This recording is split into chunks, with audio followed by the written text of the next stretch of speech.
game's up, Llewellyn. I arrest you for the murder of John Russell and Mary McClure at 150 Liberal Street, Liverpool, on the night of January the 1st, 1935. I have to warn you that anything you say, etc., etc., etc. I've been after you for 5 years for this, and I may say that this is a moment that affords me the greatest personal pleasure. Just as I was waiting for the handcuffs... Just a minute, Chief. How many L's are in Llewellyn? 4. But you tell me you've only got as far as Llewellyn? I've only got 2 fingers.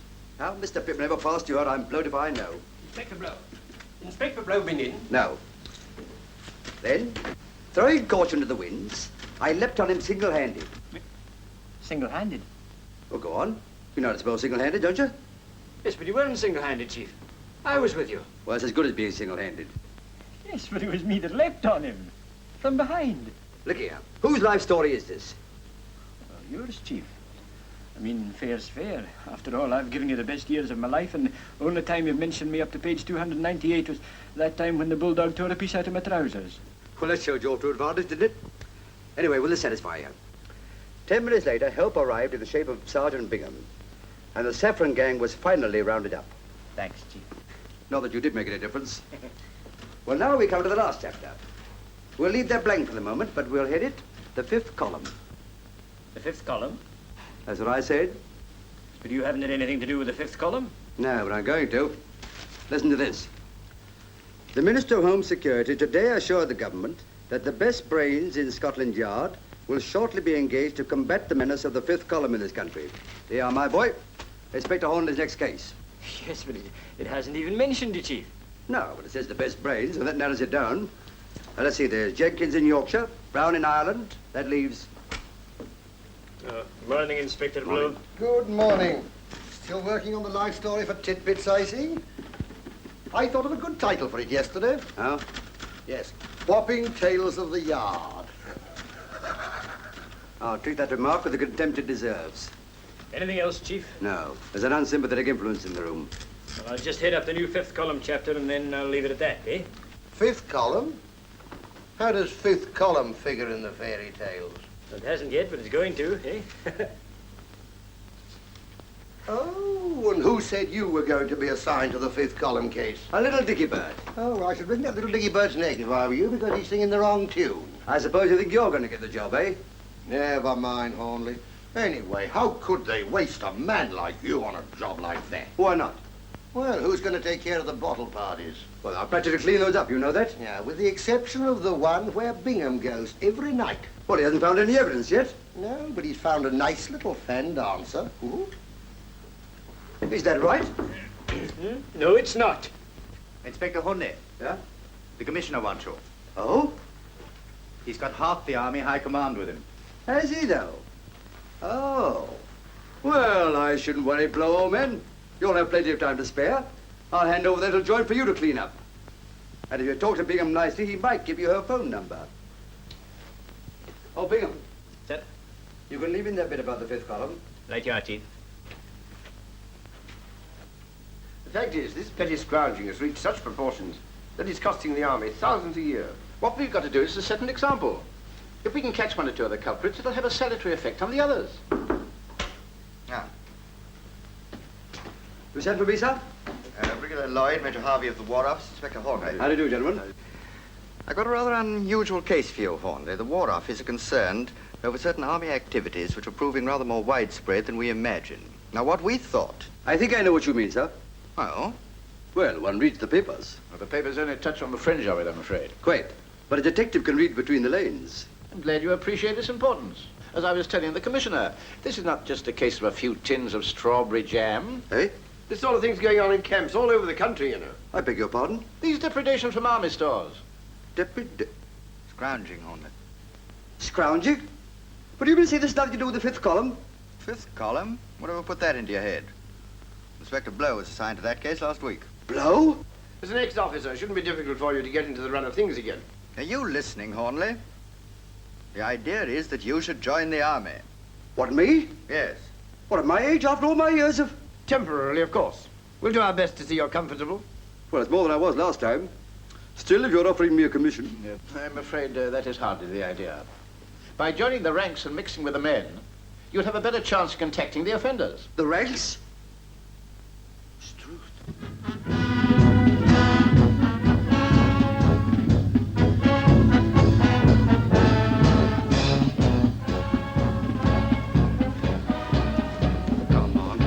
step out. What's the matter with you? Tired out. Well, we're all tired out. But we're not grumbling about it. But I've been carrying these things for the last 6 miles. By the time there was a changeover. All right, we'll have a changeover. Huh? Put the gun on your right shoulder. That'll leave your left hand free to carry the other stuff. I'm going to resign. You're not. You've been put on this job and you're going to stick it out. So what have we done in the case? We've been 10 days here, marching, drilling in Dublin. And all we've got to show for it is blistered heels and fallen arches. Well, you'll have to prop up your arches, my lad. It's Kandahar Day tomorrow. It's Kandahar Day. A field day. A 12-mile march with full pack, followed by a 3-mile attack over open country. Then some bombing and bayonet work. And if we're lucky, a band to play us home to bed. I won't do it. I won't do it. British Army or no British Army. I'm going sick. You'll do nothing of the sort. If you start going soft now, you'll give the game away. Yes, If I can stick it, you can. And if you go sick, you'll have more than the British Army to answer to. You'll have to answer to me. Going sick.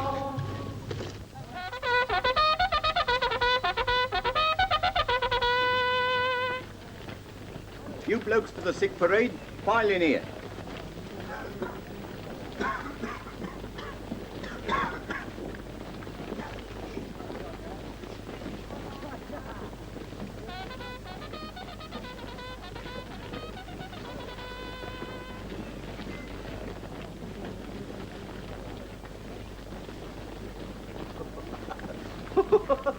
Cool. Blimey, we're well out of that lock, eh? Well, perishing while we're full pack.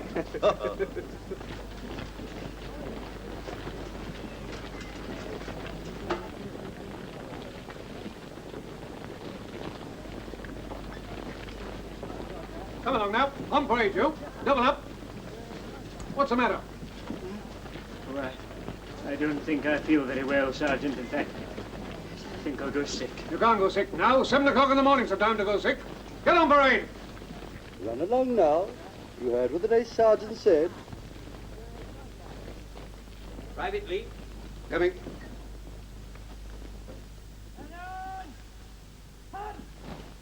Well, what's the matter with you? It's my blistering feet, sir. I've worn the tread off them. And when Lord Roberts made his historic march to Kandahar, it was the proud boast of this regiment that not a man fell out. Today is the anniversary of that great event. And in view of the excellent march you carried out yesterday, I propose to celebrate today by granting leave to the whole regiment till midnight.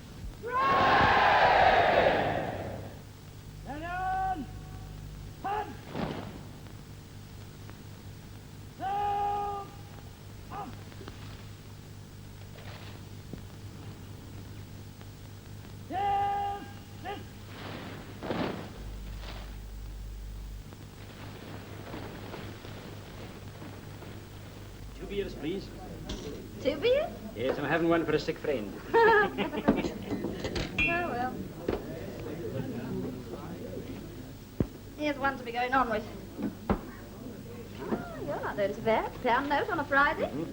Gentlemen of things, eh? What do you think? Well, bookie, perhaps. Certainly not. Suppose now to tell you that I was one of those chaps that scrounge stuff out of army stores and sell it outside. Come on, you're having me on. I said, supposing. You get many of them in here? Can't say I've met anyone.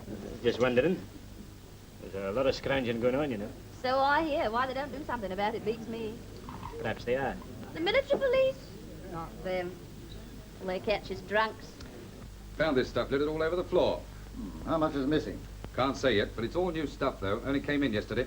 None of it issued, eh? That should help. Consignment of pants, all sizes. Tinned pilchards. Ever had that brand before? No. Hey, what's it got to do with you? Yes, what are you doing here, anyway? Reported for light duty from the medical officer. Then keep your nose out of things that don't concern you. Count up what's left in those cases, and don't make any mistakes. Very good, sir.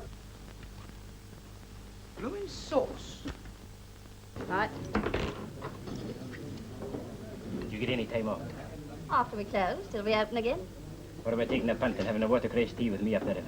You're not backward in coming forward, are you? What do you say? All right, then.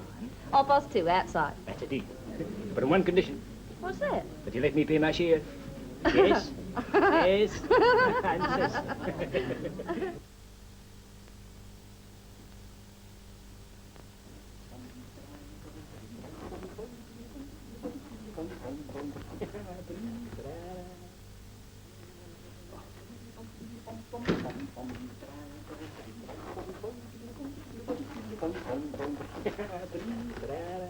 What's bitten you? What a marvellous time, Chief. On the night of the wee lassie. Look, here she is. Not bad, eh? 1 and 6 for 3. To Baldy, with love from Daisy. I'm taking her to the pictures tomorrow. For half day. Her father's a Presbyterian, too. My father keeps an eye among the shop. And listen, I don't want to hear our life history. While you've been making yourself ridiculous, I've been getting on with the job. And now you can help me. I'm onto something. Yeah? Yeah. Here's some salvers of stuff that was pinched last night. And if we can find any of it around here, we'll know who knocked it off. Yes, but they might have come by it innocently. Well, the stuff hasn't been issued yet. Now, come on, step lively before they come back. Now, you know what you're looking for. Gents' underpants, large size, pilchards, and carbolic soap. Now, you take this side. Okay, Chief. I've been through the hut next door, but I drew a blank.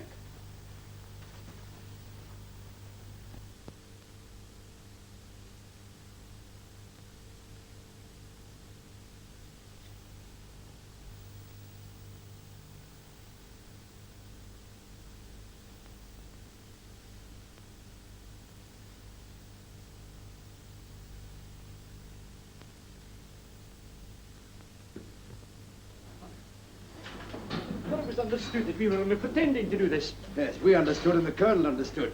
The sergeant major's a bit slow in the uptake. Don't worry, you're playing it. Give me the handkerchief, you clumsy flatfoot. Come on. There's only 8 more.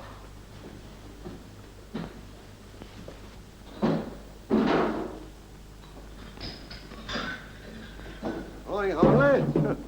Still looking for clues, eh? Ooh! Ooh! I always said there were no flies on Hornley, but... Oh, I take all that back now. What are you doing down here? Come away from your clues and I'll tell you. Have you come down here to make trouble? I've come down here to see you two. Us? You mean you want us to help you with your case? I do. Why? Because there are certain things, Hornley, of which you have special knowledge. Well, I never expected you to admit that, Blow. We knew they'd get into a mess as soon as we left the yard. What's your difficulty? We're very busy, you know. Yes, I can appreciate that.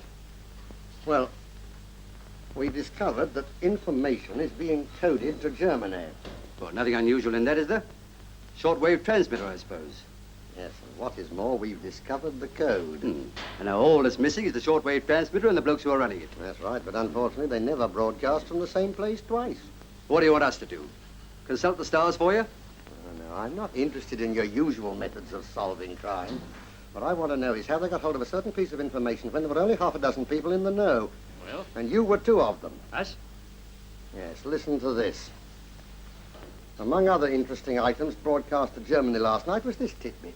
2 Scotland Yard men named Inspector Hornley and Sergeant Bingham are now carrying out secret investigations at Uplow Camp. What do you mean to say it's been sent back to Germany? It has, and I want to know who's been doing the unveiling. Now, look here, Blow, let's get this straight. Are you accusing me of a breach of confidence? I'm not accusing you of anything. I'm just making inquiries. Well, it amounts to the same thing. If anybody's been talking, it's certainly not me. All right, well, I'll take your word for it, Hornley. And what about you, Bingham? Have you been talking in your sleep? Should I take exception to that remark? So do I. And what's more, I object to you coming down here criticizing my staff. I'm not criticizing your staff. It's beyond criticism. I'm asking a simple question. Well, you had the answer. Just because some brass head shoots off his mouth in his club, you try to pin it on Bingham. He's worked for me for 15 years, and I know that he's incapable of doing such a thing. All right. I must explore every avenue. Will you explore some avenue down Whitehall Way? Yes, and don't leave any stones unturned. Okay. Hello. Come on now. Who did you tell? Me? Oh, now here, Chief, you don't think that Yes, I do think. Come on now. Out with it. Who was it? Well, it was that wee lassie, Daisy. I might have guessed it. Oh, but she's a nice girl, Chief. They're all nice girls. Martha Hardy was a nice girl. Well, what did you tell this bird? Nothing, Chief. She guessed. Don't lie to me. But it's true, Chief. She said that I looked like a detective. Well, that's the biggest lie of the lot. I don't mind you laughing at my expense, but I tell you that Daisy's absolutely innocent. But after going out with you in a punt? Well, supposing she's innocent, she can still talk? No, not Daisy. What is she?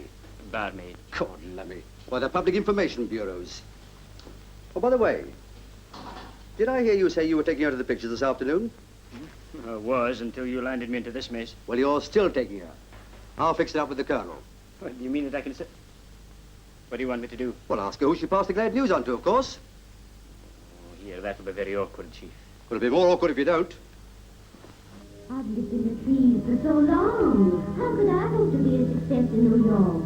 Can't I teach you, Lalo? Then what would become of Bobo or Mala the elephant? Every night as the sun sets, I'll sing them asleep with a lullaby. It's sinking now, Lalo. Daisy? Yes, Percy? Gosh, I was longing for you to call time, gentlemen, please, this afternoon. Were you really? Don't she look lovely in her saddle? Not half as lovely as you'd look at one, Daisy. Think so? Just picture you, bending over the beer pools. Come on. What would the customers say?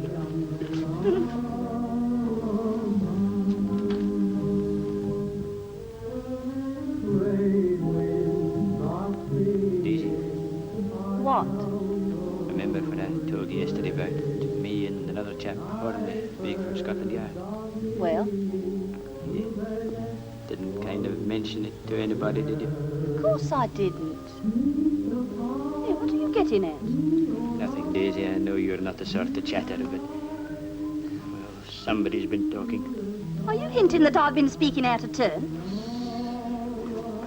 I didn't say you, I said somebody. Well, you meant me. Here, a little order, please. You've got no right to go making suggestions like that. Let me tell you, I've got enough to do in my job without gossiping. Yes, I know that, Daisy. But you might have passed it on innocent like. I did not. Here, turn it up, will you? You're not in the bar of the Rose and Crown now, you know. There you are, you see. This is all your fault. Go in. Why? Take your hands off me, you insulting beast. Get out of here. Quiet. What's going on along here? Don't blame me, blame him. Hey, you, come on out. Don't want none of that there here. I assure you there's been none of that there here. Come on, you heard what he said. You're a perfect nuisance. We'll be tucked right out. Your monkey tricks again. Can I help it if my sister becomes hysterical? Oh, come on, now.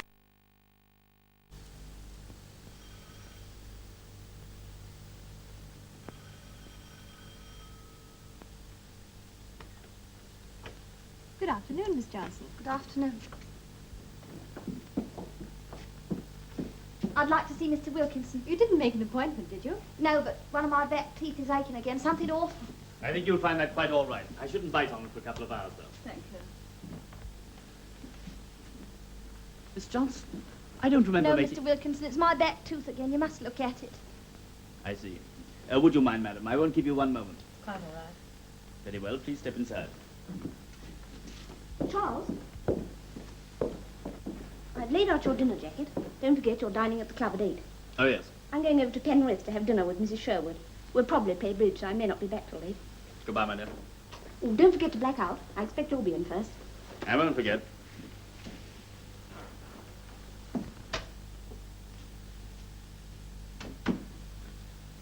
Why have you come here today? Your next appointment was Tuesday. Do you want that girl to suspect? I had to come. He's rumbled. Who? That yard man, Bingham, that I was telling you about. Did you pass it on? Of course. Well, they found out somehow. He questioned me this afternoon and said someone had been talking. Phew, I'm scared stiff. Where is he now? I left him in the pictures. You sure he didn't follow you? Positive. What am I going to do? Supposing they come and question me? Deny everything. They've no evidence. And don't come here again. I'll contact you as soon as it blows over. Yes, but... Now, look here. Pull yourself together. There's nothing to be afraid of. Come on. It often aches like that after filling, you know. It'll be quite all right tomorrow, believe me. I hope so. Now, madam, if you please. Thank you. Come along, Yvonne.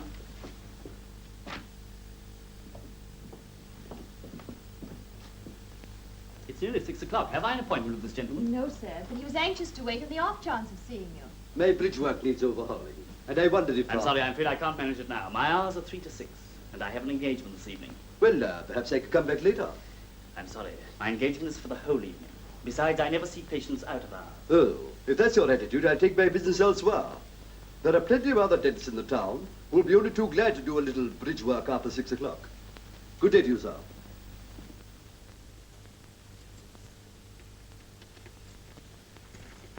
How do you know there's no one at home?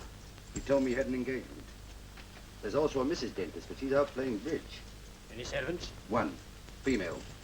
I went round the back and checked up. You're not the only one who's a success with women.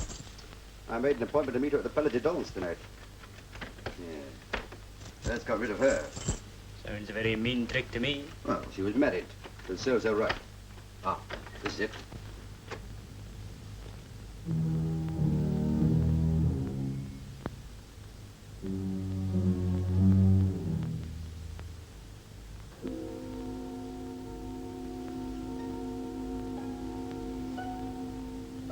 That's surgery. Now let's see what's over here.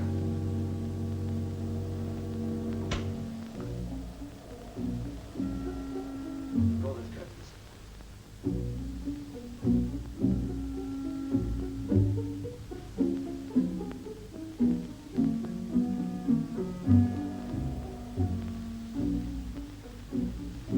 There's his appointment book. We'll have a look at that. Still don't see why you should suspect Daisy just because you got toothache when she left me. I agree it'd be a natural emotion. What's her surname? Johnson. Johnson. And you shot your mouth off to her yesterday lunchtime. But she couldn't have seen him yesterday. She was on the river with me until 5 o'clock. And at 5:30 she visits the dentist. Look for yourself. Every time she sees you, she rushes straight to the dentist. But there's any number of ways of explaining that, Chief. There's only two I know of. Either she's what I think she is, or the way you kiss them knocks their teeth in. Yeah. She was here twice last week. Once the week before. 3 times the week before that. Yes, a fellow called Weatherby sees the company often, too. And a Mrs. Crofter. There's your Daisy again. Supposing you're right. You can't prove anything with that book. Well, we might find something in that safe to tie up with it. What safe? Over there. The twin lock Hector. Easy. That'll be a burglar alarm wire running around the rim. Cut it.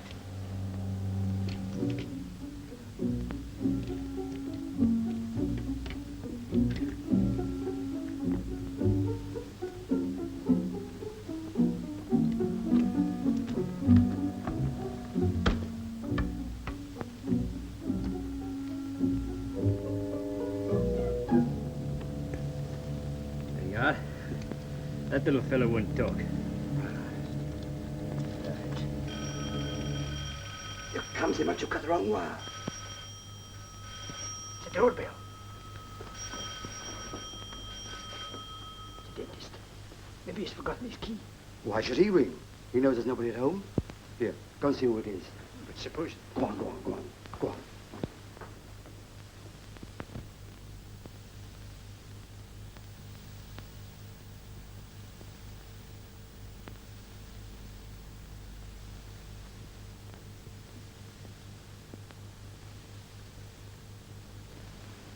Is your name Wilkinson? No. Mine's Blenkinsop. Oh? I want to see Mr. Wilkinson. Why? Why, what do you think I come to dentist for? Have a haircut? I want a tooth out. Eh?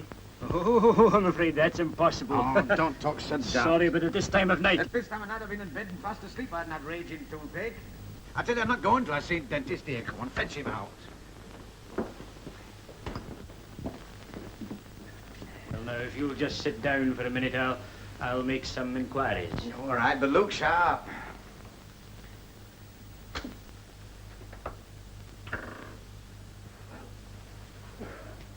It's a patient, Chief.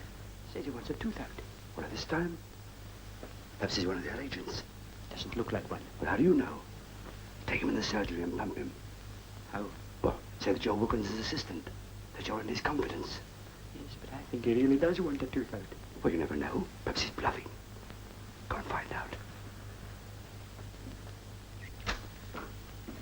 Well, Well, I'm sorry, but Mr. Wilkinson's asleep. I can't It's help it. all right, I'm his assistant, and anything you wish to have out, you can have out with me. All right, that suits me. Well, where's surgery? Surgery. Yes. Is this it? Here, come on. Yes, that's the surgery. Well, come on, don't hang about. Here, take this. Just sit in the chair, sir, please, will you? Now, let me see.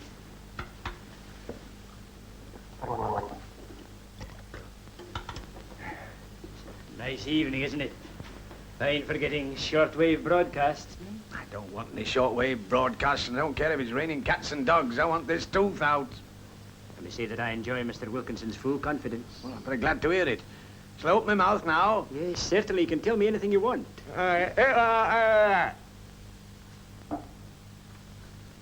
You really want it out? Hey, what's the matter with you? You non-compass mentis or something? You've been here before, haven't you? What's that got to do with it?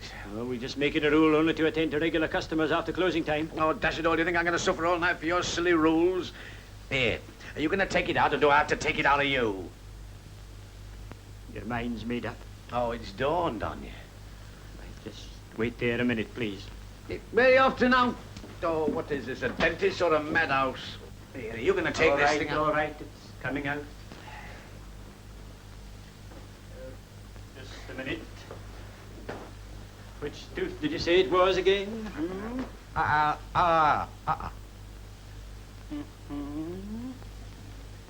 Your top teeth are pretty good. They're false, you fathead. Oh, so they are. I see that now. They quite took me in for a minute. You want the plate out? No, just the tooth.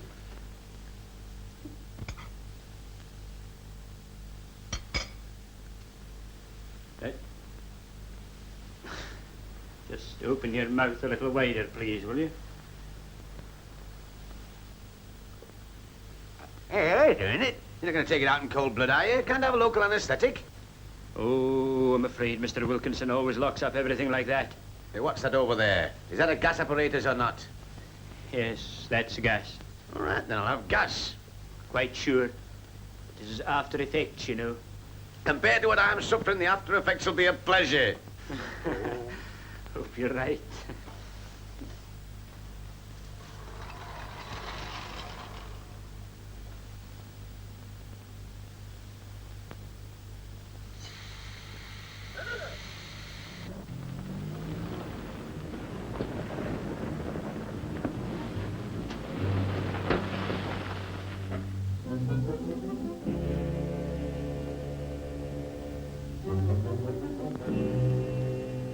Now what's to do? Are you going to give me gas or not? I am. I should hope so, too. I'm sick of sitting here waiting for...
Must have cracked my jaw. No. Something went, but I don't think it was that. It must have given me too much gas. I feel very faint. Here, come on, come on. The fresh air will do you all the good in the world.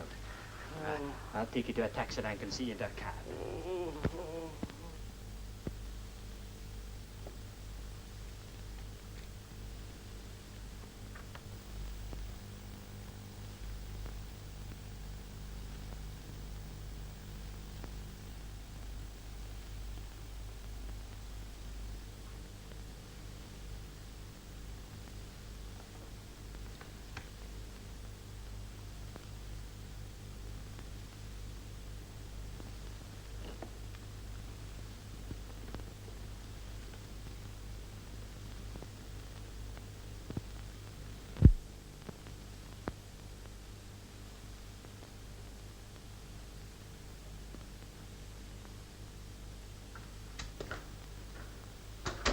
Luigi.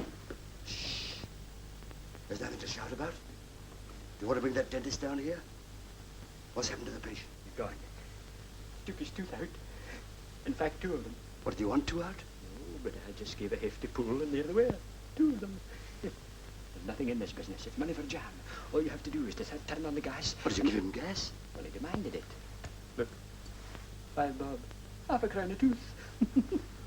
Didn't want to pay for the other one, but the poor man was in no condition to argue. I bet he wasn't. Have you had any luck, Chief? I have. Here. Look at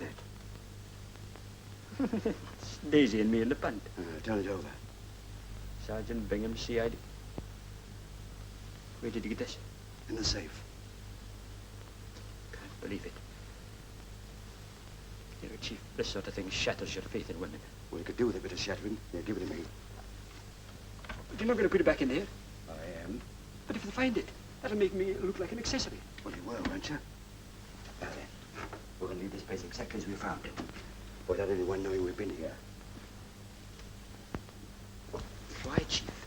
Aren't you going to arrest Wilkinson? Not yet. You haven't left anything lying around in the surgery, have you?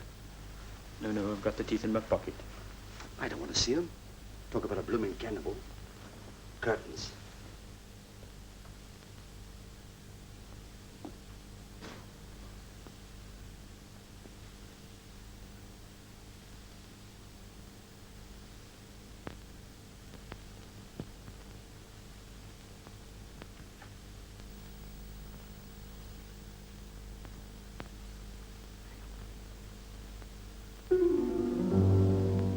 Roseby, Granny. You've left the light on. That's funny. I could have sworn I put it out.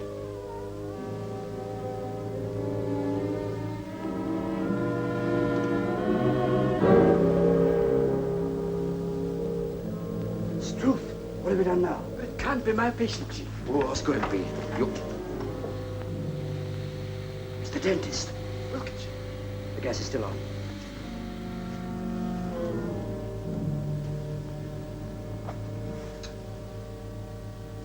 He's a goner. Dead. This is awful. But I was here just a few minutes ago. Must have happened when you were seeing your patient off, obviously. Must have found out that we were here, decided he couldn't face it, and come down and gassed himself. I'd better phone the local police. Wait a minute. Look at these. One shoe is laced across the usual way. On the other shoe, the top 3 holes are laced crisscross. You can put your own construction in that, I suppose. Well, no man laced his shoes different ways. Someone else put that shoe on his foot. Why? I don't know yet. But whoever did it may be still in the house. Wait here.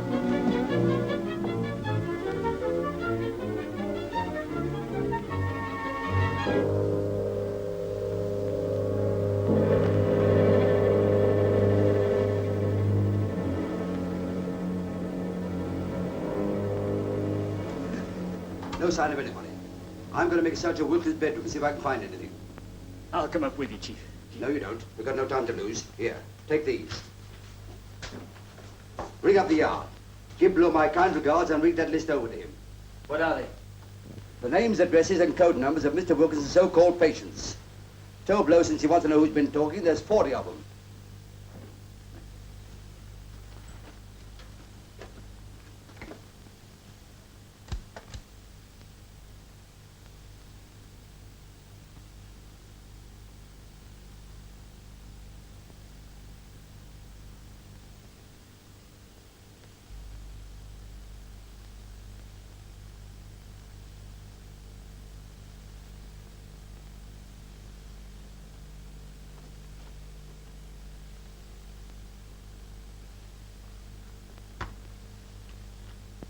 Sorry for the delay, Sergeant. Inspector Blow's just gone out. They're expecting him back in 10 minutes. Shall I ask him to ring you back? Yes, please. And it's very urgent.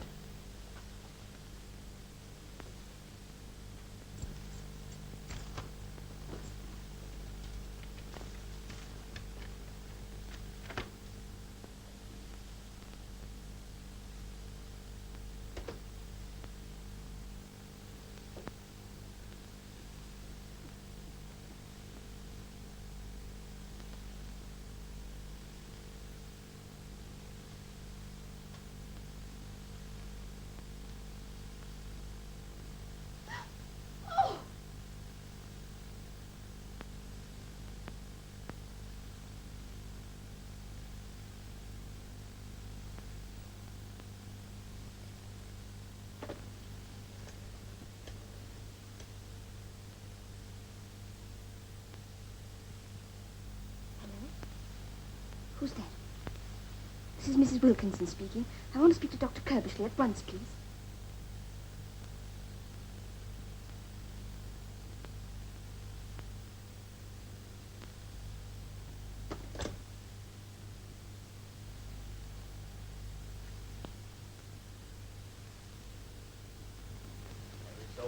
It's all right.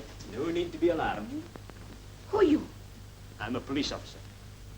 What are you doing in this house? I'm here in connection with your husband. He's dead.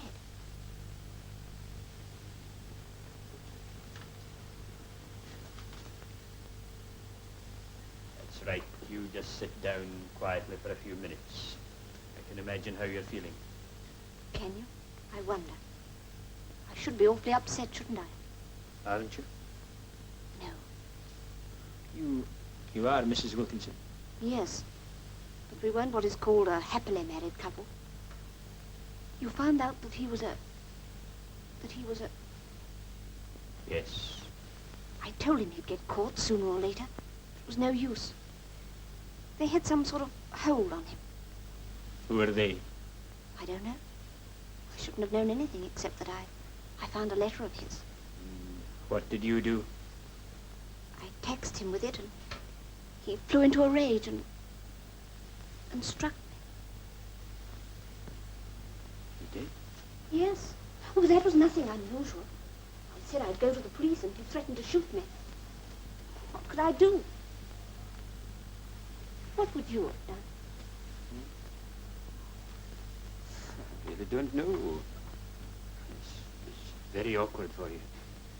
Could I have a cigarette, Inspector, please? Why, certainly, certainly.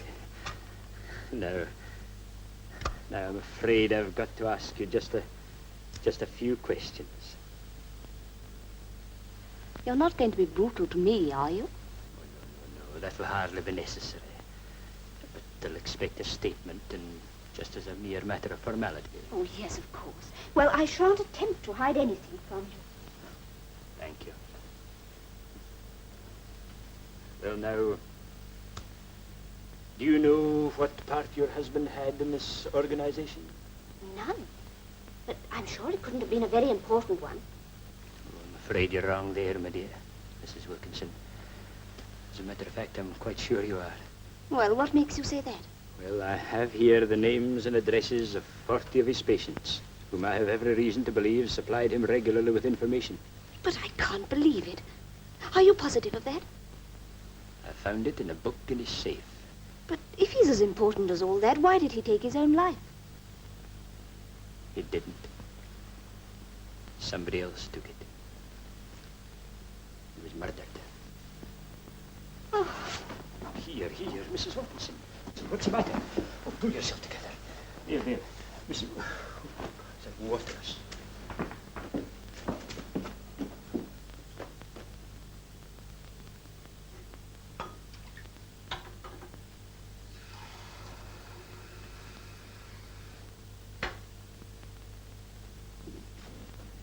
Gosh.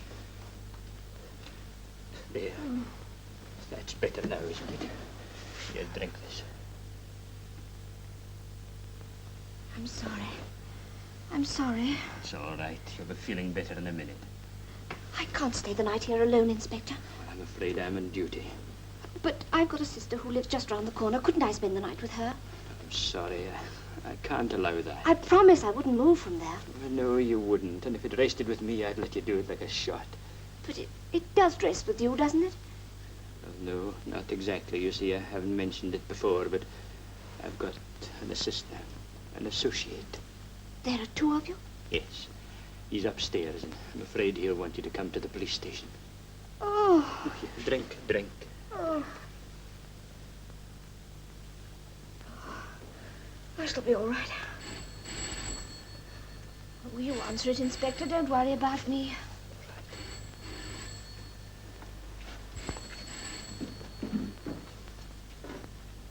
Hello? Hello, yes? Oh, Inspector Blow. Yes, this is Bingham. So what are you ringing up at this hour for? I decided to confess after all. Certainly not. So, as a matter of fact, it's not unconnected with your inquiries this morning. Hmm? Well, now, Hornley and I decided that as you were floundering about to give you a bit of help, to put you on the right road, as it were. No, no, no, no. No, I must correct you there. My mother and father were married properly at the kirk at Paisley. And that remark comes very badly from you after all we've done. All right, if you'll just keep calm, I'll tell you. Well, I have here the names and addresses of about 40 people who have been passing information. Yes, if you'll just get out your little pencil and paper, I'll read them out to you. You ready?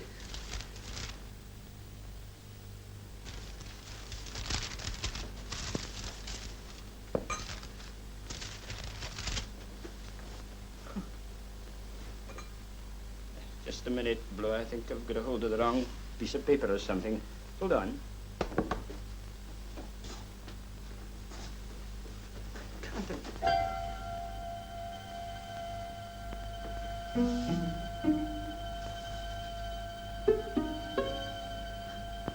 Mrs. Wilkinson. Mrs. Wilkinson. Mrs.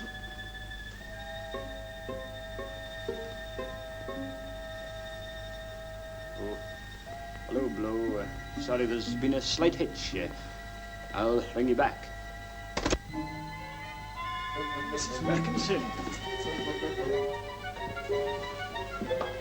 Mrs. Wilkinson. Maybe she's gone to her sister's. Gosh, I hope so. Mrs. Wilkinson.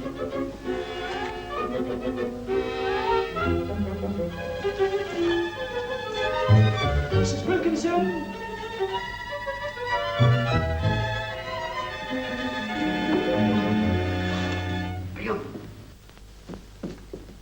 Bingham! Ah, oh, there you are. There's been some pretty rum goings on in this house, I'm telling you. You're telling me? What did you phone, Blow? Yes, I phoned him. What did he say? Well, he didn't say anything, Chief, because... Because what? Look, you're quite sure you gave me that list, aren't you? What are you blathering about?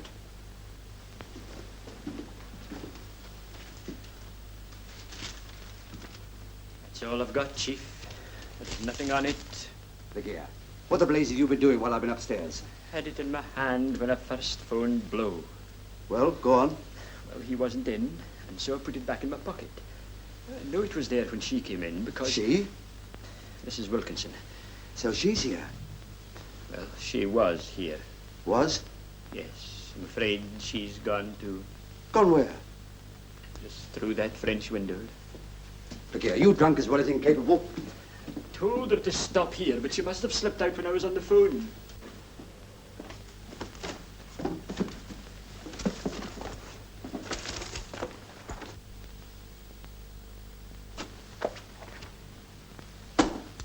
She's pinched the evidence. But I think I know where we can find her. Where? At her sister's. What's the address? Now listen to me, you big dome vacuum. Hasn't it dawned on you yet that that woman was simply playing you for a sucker? Well, what happened then? Well, I had just phoned Blow when the front door opened and I hid behind the curtains. Yeah? Well, she came in, saw the body, and rushed to the telephone. She dialed the number and asked for the doctor. What doctor? Kerbishley. Or maybe Carbishley. And then? Well, she must have seen me behind the curtains because she screamed. So I stepped out. And what did she tell you? That her husband was a spy and that he used to beat her. Yeah, and you sympathize with her? Well, in a way. Good, lummy. The woman hasn't been a widow 5 minutes, but she's fair game to you. Then I suppose you told her about that list. I did mention it. I knew it. She fainted. Yeah, then you helped her onto the settee. Yes. And she pinched the list into your pocket. You went to fetch up some brandy. Water. And she switched the blank sheets back on you. It's as plain as a pikestaff. And there's no Kerbishley or Corbishley in the book. But I'm sure it was Kerbishley. You made about as big a hash of this as anything you've done in the whole of your misbegotten career. Here we are, working on a case which has nothing to do with us. You get hold of the star witness and let her go with all the exhibits. Look, couldn't we just slip out like and not tell anybody we were here? Well, after you phoned the yard, with the murdered man in the other room? He may not have been murdered. He was murdered. While you were mucking things up down here, I've been busy. Wilkinson was planning to run away to South America. Passports, permits, all in order. But somebody or other didn't want him to go. So they waited for him upstairs. He came in, was just changing to his slippers, but they nipped up behind him, laid him out, slipped his shoe on again, brought him downstairs, bunged him to that chair, and tried to make it look like suicide. How does that sound? There doesn't seem to be anything missing. No, except the clue to the murderer, that list of agents, and Mrs. Wilkinson.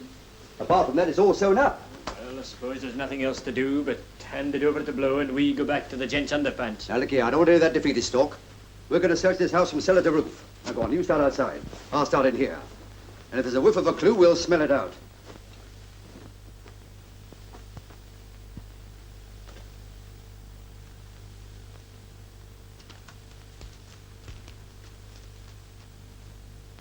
Hello, what's this?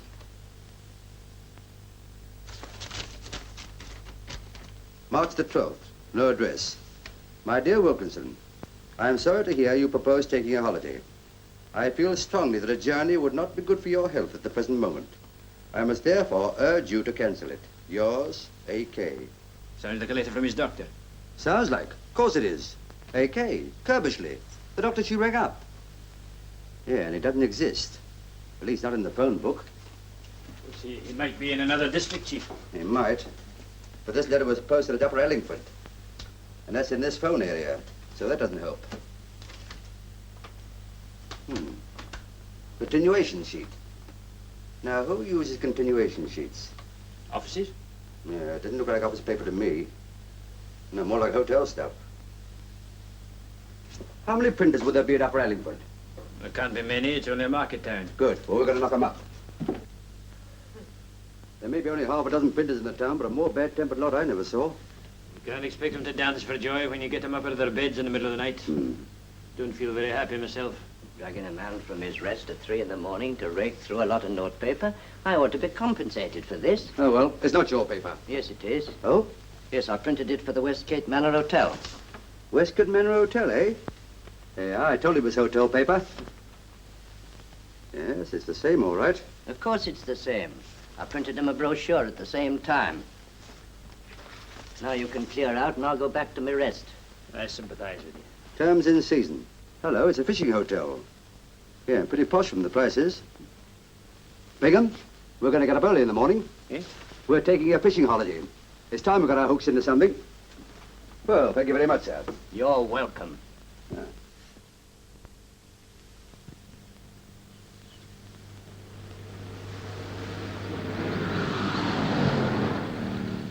Morning, boy. Good morning, sir. You two gentlemen after the same vacancy? Vacancy? What, are you full up? Well, one day we are, the next day we're not. If I had my way, I'd give them mistresses and stop all this chopping and changing. Hey, what about our luggage? You brought your luggage with you? Optimists, aren't you? You don't look very busy. No, we're not now. They're all out on a paper chase.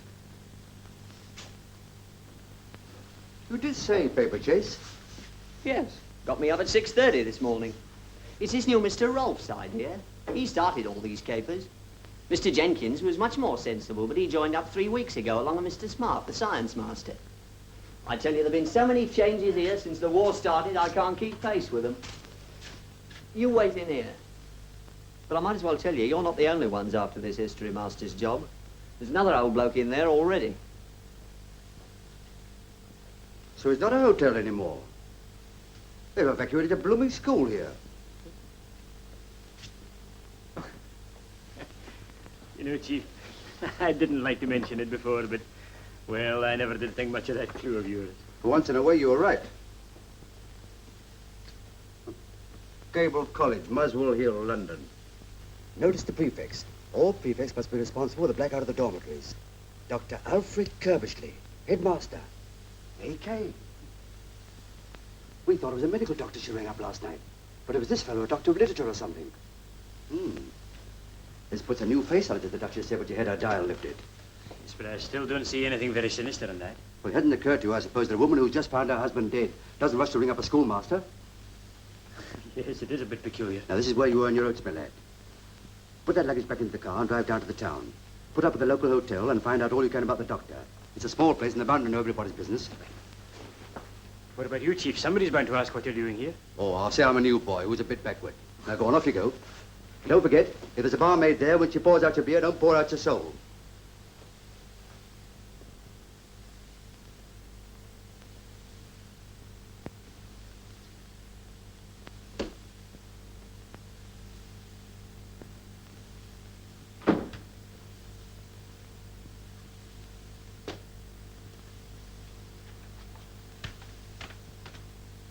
Good morning. Good morning. Are you an applicant? Yes? So am I. Really? My name's Mackenzie. Professor Alec Mackenzie. How do you do? My name is Nuttall. Horace Nuttall. How do you do? You may have heard of Mackenzie's History of Europe for schools. Oh, yes, of course. I wrote it. Really? You haven't actually met Dr. Kirbishley yet, I take it? No, but I rather fancy that's just a formality. Ah, well, I suppose there's no objection to my waiting. No, not in the least. If it isn't a rude question, what was your last school? Borstal. Boston. Oh, yes. Boston. I beg your pardon. Borstal? Yeah, but isn't that a penitentiary? Yes. But surely a qualification for a master at Borstal would hardly be a recommendation to this school. On the contrary, my dear sir. I'm just the man for this school. Why? But they mentioned it in the advertisement, didn't they? The school times gave me to understand that this was an establishment for the sons of gentlemen. Oh, is that what they said there were sons of? Well, I hope I'm not here under any misapprehension. Well, it's not as bad as Borstal, if that's what you mean. As a matter of fact, they frequently send their good conduct lads here. But you seriously tell me this is a corrective school? Well, didn't you know? I certainly did not. Oh, there's nothing to be worried about, my dear Professor. You may find it a trifle alarming for the first 2 years, but you get used to it. Well, bless my soul, look who's here. If it isn't young Bingham. Now, there's a fine example of the good conduct lads they sent here. Oh, but they shouldn't let him have a knife. Why not? Well, he's a nice enough lad, but he has fits of violence. As a matter of fact, I remember once at Borstal, he attacked the carpentry instructor with a chisel. Good heavens. You see... Oh, I'm sorry, sir. I didn't know there was anyone in here. That's quite all right, my boy. What do you want? A book, sir. A book? Yes, sir. Help yourself, my son. Thank you, sir. Excuse me, sir. Oh, let me help you. This one? Yes, please, sir. There we are. Thank you, sir. Not at all. All this greatly perturbs me. Hey, you! Hey! Give me that back. And don't forget you do anything like that again. Young rascal. What's happened? Have you missed anything? I beg your pardon? This is yours, isn't it? That's my watch. Good gracious me. Ah, well, boys will be boys, you know. Do you mean that he actually... oh, this is dreadful. Well, you get used to that sort of thing here, you know. Used to it? That's why you're mistaken. I wouldn't teach in this class of school for any consideration whatever. What, you don't mean to say you're going to turn it up? Yes, I am. Oh, and I'm very grateful to you for enlightening me. Cheerio.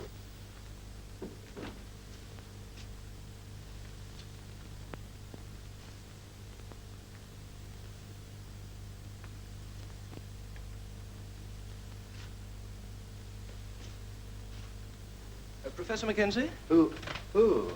At your service. Will you come this way, please, Professor? Dr. Kirbishley will see you now. With pleasure.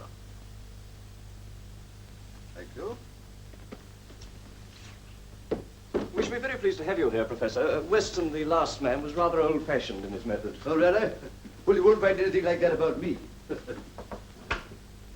Professor Mackenzie, sir. Dr. Kirbyshire.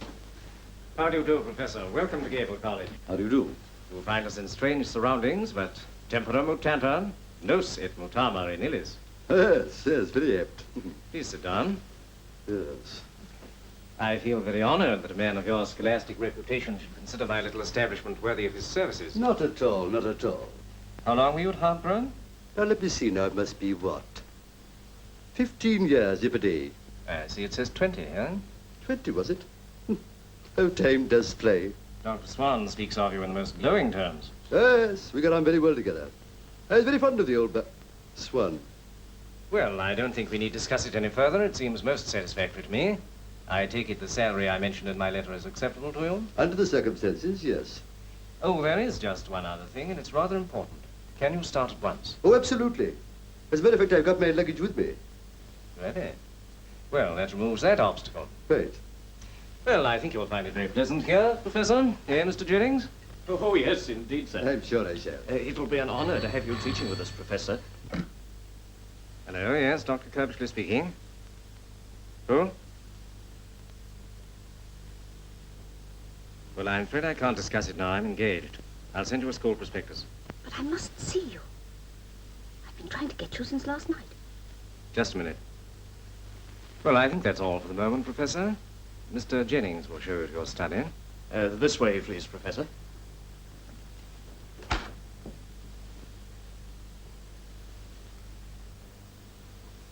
I've told you before not to ring me here. What is it?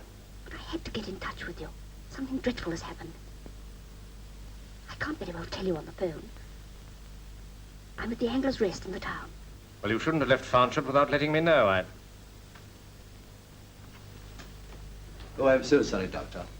But I wonder if you could let me have my testimonials back. I know you wouldn't mislay them, but I'd rather treasure them. Yes, of course. Thank you. Yes. Thank you.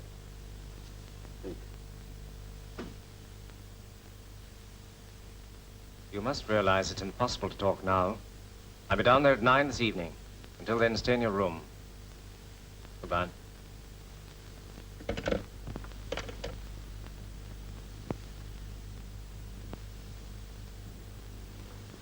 I have number 8, please?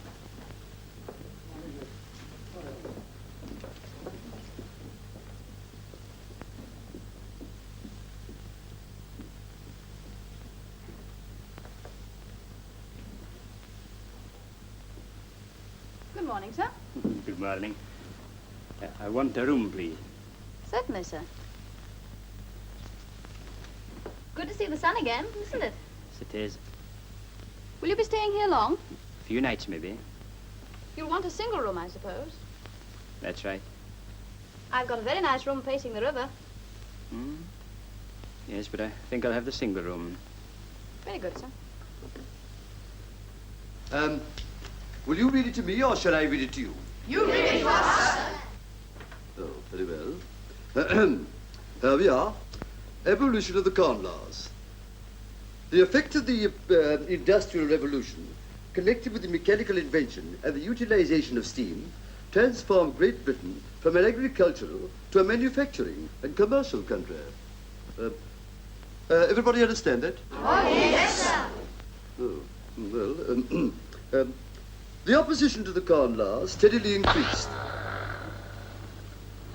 At length, the Conservative Premier, Sir Robert Peel, became a convert to free trade, and in 1846 carried a measure to put an end to the Corn Laws. By this act, the duty on corn was at once greatly reduced. And it ceased altogether in 1849, with the exception of a registration duty of 1 shilling per quarter, which terminated in 1869. You know, I don't know about you, but I find this a trifle dry. So do we, sir. I thought so. Well, now, but it does mention one very interesting man, Sir Robert Peel, the founder of our modern police force, and a very good job he made of it, too. As a matter of fact, if it hadn't been for him, we should never have had the highly efficient organization with its network of detectives, plainclothesmen, and coppers knocks, informers, that we have today. But still, I dare say that many of you boys, at one time or another, have wanted to be detectives. Yes, I thought so. But let me tell you that it requires more than muscle to make a detective nowadays. Oh, yes. I mean, you have to have powers of observation and deduction. Now, take observation, for instance. I very much doubt if there's a single boy here that could tell me whose card it was that went down the drive just now. It's the head's car, sir. How do you know that? Because he always goes out at this time. That's right. Well, now, if he always goes out at the same time, it's probable that he always returns at a certain hour. Has any boy observed what time that is? 3 o'clock, sir. What, every day? Yes, sir, because he takes Latin at 3:15. You're more observant than I thought. Well, now, let us see if you're as good at deduction. I'll give you a start. Now, if he always goes out at the same time, that is 2:30, and is only gone for half an hour, it follows that wherever he goes can only be a quarter of an hour's car ride away. Probably less, since he must spend some time at his destination. Now, can any boy deduce where he goes in that time? The village, sir. What makes you think that? Because I've seen his car there, sir. That's right. Parked outside the post office. I see. Still, that is observation, not deduction. Now, let us try and deduce what he does in the post office. Excuse me, sir, but isn't that the headmaster's business? I beg yours. Am I to take that as being tantamount to a rebuff? Well, sir, I really meant that... Don't apologize. You're quite right, my boy. There's no concern of us what he does in the post office. So as a quid pro quo, if I take my nose out of the headmaster's business, perhaps you'll stick yours in that book and read from where we left off. What they're doing is they're butting in on a case that doesn't concern them. My case. If you're right, I shall have something to say to Inspector Hornley and Sergeant Bingham. Laying down on this job without my permission. They better have a pretty good reason for this. Hello. Oh, is that you, Chief? Well, I've stumbled across something very interesting. No, it's nothing to do with the scrounging case, but... Oh, yes, I know, Chief, but... Yes, Chief. How much would your pension be worth if you retired tomorrow? I don't know. Why? Well, you better start working it out. Yes, that's quite true, Chief, but... But, Chief... That's my last word. And I don't want any arguments. So you can just take the first train straight back to London. Murdered? Who's been murdered? Says that dentist didn't commit suicide. Now, have you any clue as to who was the murderer? You know? Then why didn't you arrest him? Now, that's got nothing to do with it. I've told you before, that's Blow's case. And tell him I resent his interference. Who's talking to him, you or me? Oh, you, sir. Very well, then. Don't interrupt. Registered letter? What registered letter? A registered letter is posted every day to 121 Wessex Street, London. And I want to find out what is going on there. Tell them we think it's the headquarters of the whole outfit. Now, look here. What with 2 of them jabbering at one end of the line and you hissing in my ear, it'd be quicker if I went to London after all. The Wessex Street is SW1, you know. Now, don't you shove your oar in. 4 policemen's enough on one line without the help of the post office. No, Chief. Lord, let me...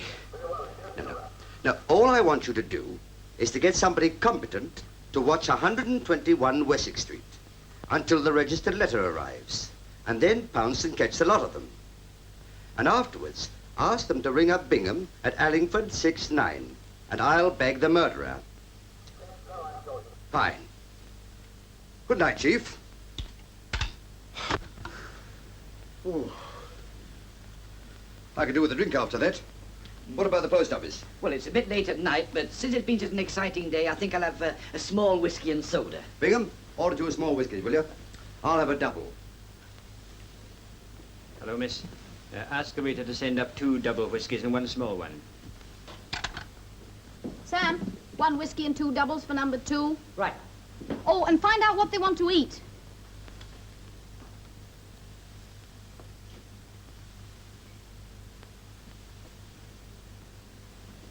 Good evening, sir. Good evening. I believe you have a Mrs. Sutton staying here. Would you be good enough to send out my card? Yes, sir. Sam, take that card to number 8 on your way up, will you? Very good, sir.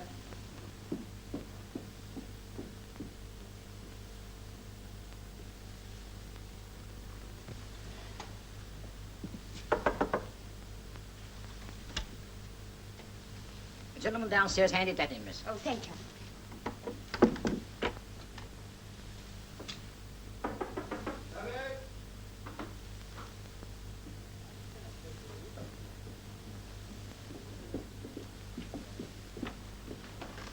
You said you'd be here at 9 o'clock. It's nearly 10. I know.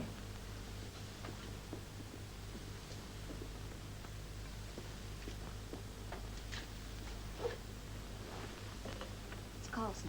He's dead. I know. He was murdered. So it was you who killed him. You reported to me that he was about to clear off to South America. A man like that's not only useless, but dangerous. Well, all I can say is you might have been a little more careful about it. In what way? It may interest you to know that whilst you were disposing of Carlson, there were 2 detectives in the house. You sure? I met one of them. Did you find anything? Only a list of our agents in the safe. You needn't be alarmed. I played the prostrate widow very successfully.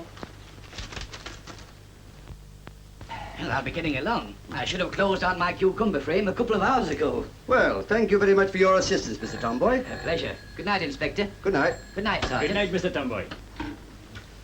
Hello? Is that you, Hornley?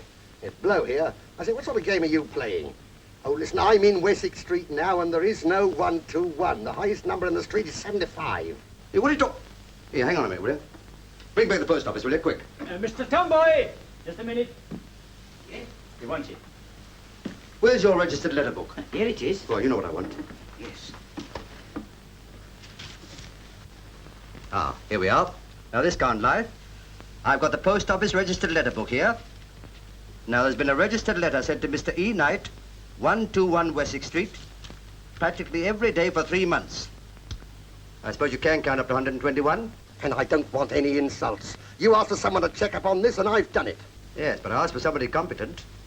We are competent at the yard since you left, and I'm telling you there's no 121 Wessex Street, and there won't be till they pull down the Houses of Parliament and make the street a bit longer. And why on earth don't you stick to your strawberry jam instead of... Hello? Oh. There's no such place as 121 Wessex Street. But he sends a letter there every day. There's no such place, I tell you. But why would you send a letter to a place that isn't there? It doesn't make sense. But look, 121 Wessex Street, written by my own hand. Well, I don't care if you wrote it with your elbow. There are only 75 houses in Wessex Street, and 121 isn't one of them. But if registered letters are not delivered, they come back to me. And you never had any of them back? Never. That's why I say if it's take written that there... book away. Now, that letter was handed in your post office this afternoon. Now, where would it be at this moment? In a sealed bag at Northbury, waiting for the night mail. And where does the bag join the train? Lancaster? No, about 10 miles before that, it's caught up by the automatic arm. And where does the night mail start from? Carlisle. What time? 10:45. 10:05. Brigham, we're going to Carlisle. What about the luggage, Chief? Leave it.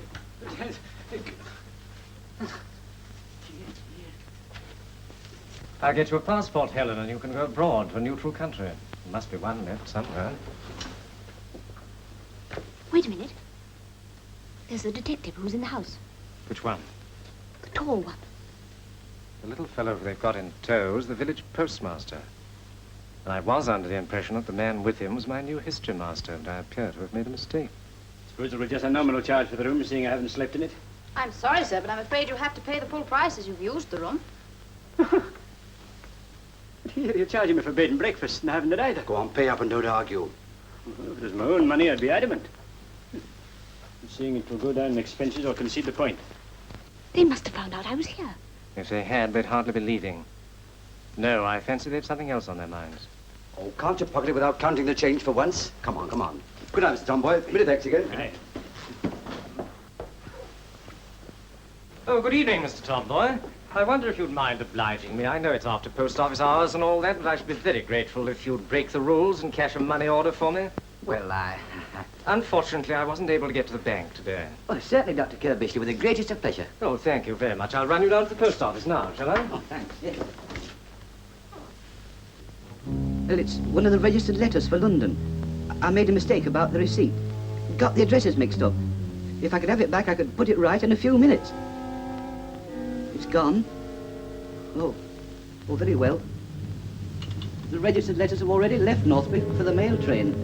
It's too late to stop them now, Dr. Kirbishley. There's nothing I can do.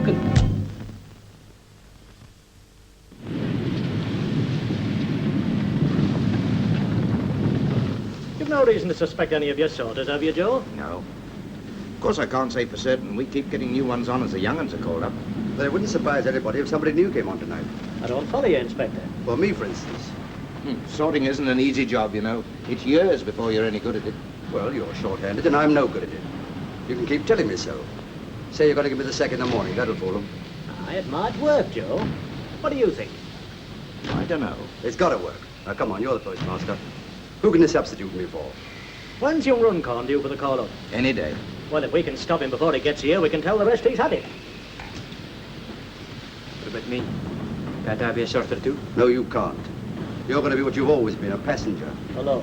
Send George in here, will you please? Runcorn's been called up. He'll take his place. Evening all. Sharp's the name. He hasn't been on sorting for 5 years. 7. But he'll be as good as some of you, I hope. Train's coming in now. Look lively there. Sorry late for dinner, chum. Let's follow.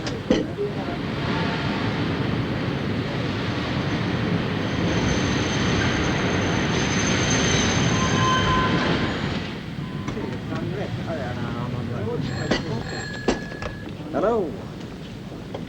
Foster. Wanted on the phone.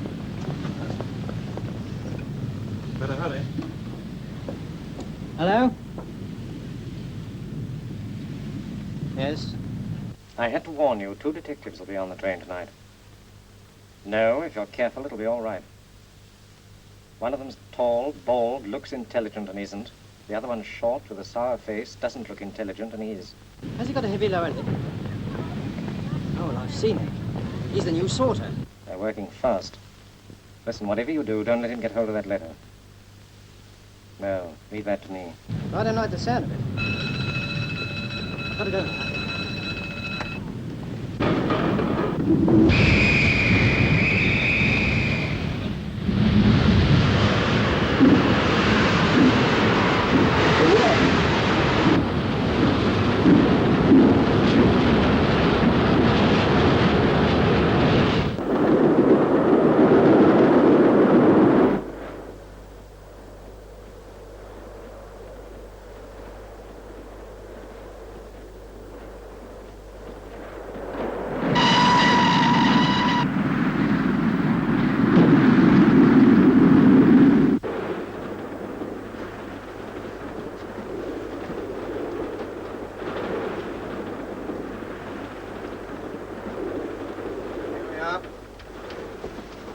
Registered.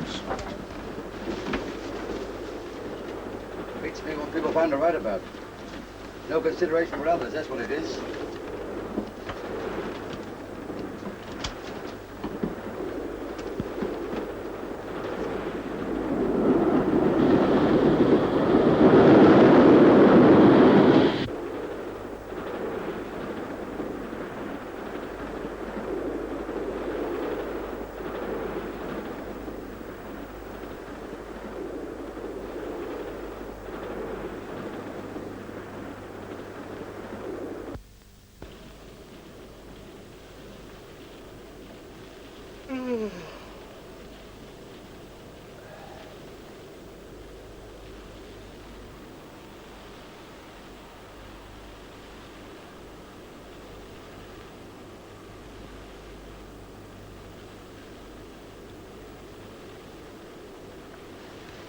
You?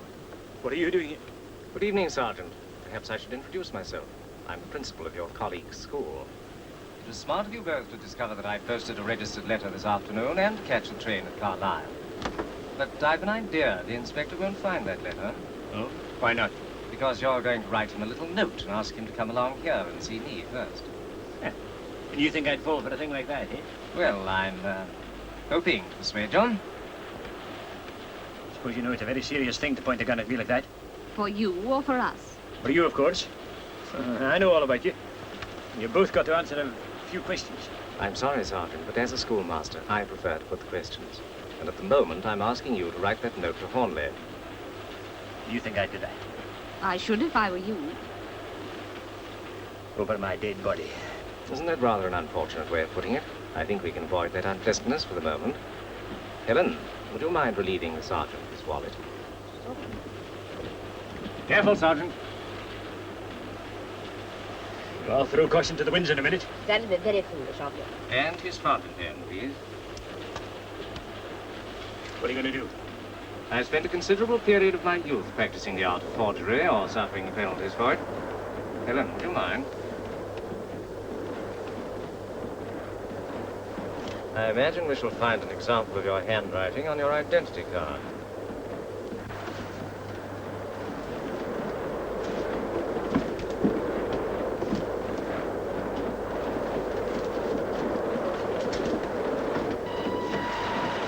Mr. Busby.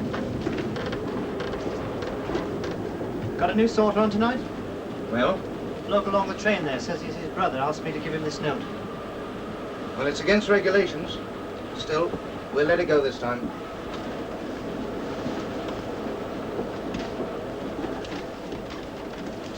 You're still on that lot? Well, let me tell you, if everybody here worked at the speed you're going, this post will arrive in about 3 years' time. Here. Talk about a nagger. I'll sooner be at home with my wife.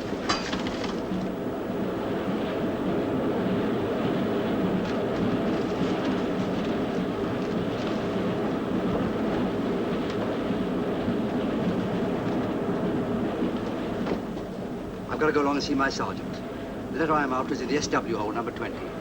It's addressed to Knight, 121 Wessex Street. Keep your eyes glued to it while I'm gone, will you? Okay.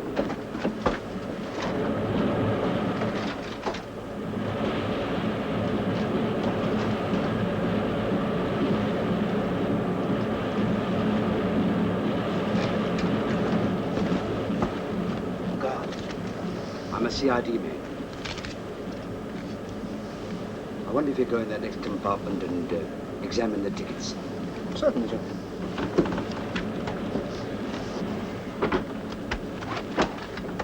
Tickets, please.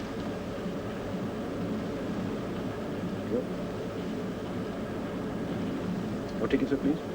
I don't think I've got mine on me. Inspector, I think I'll come with you. I think I've got yours, Edward. Thank you, madam. Thank you, sir. There you are, dear.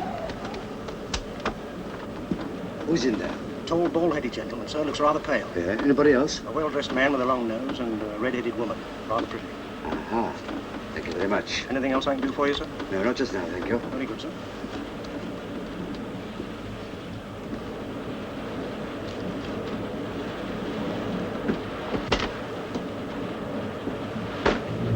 Excuse me. What's he think he's doing?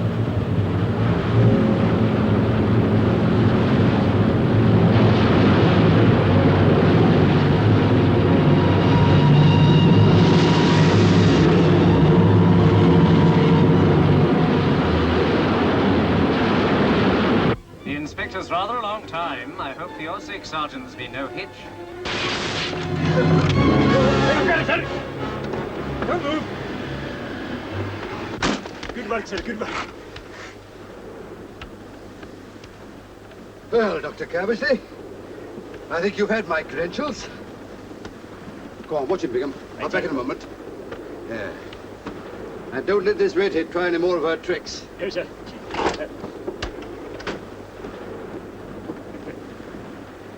It's just an example of the way we work, you know. Now I'll have my fountain pen back. Yeah, Corporal. Look after those two. It's what is known as a matter of national importance. All right, Inspector. But I ain't a corporal. Well, you will be. Come along, Bingham. I may need your help. So long, Doctor. See you later.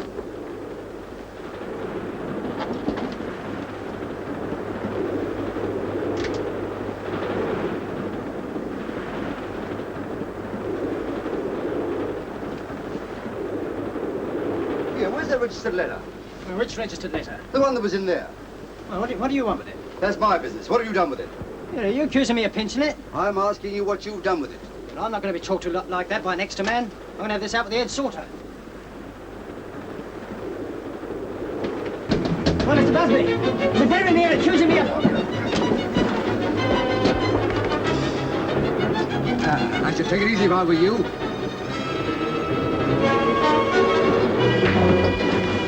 All right, fellas. We're from Scotland Yard. This is Inspector Hornley of the CID. Look out to him, will you? He's a 5th columnist. Come on, out of it.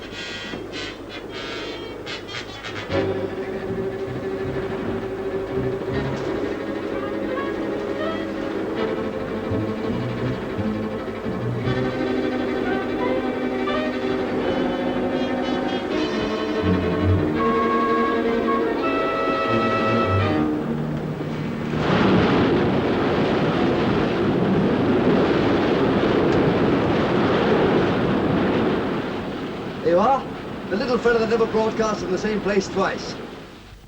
And within 24 hours of laying my hands on the mystery transmitter, I had the whole organization behind bars.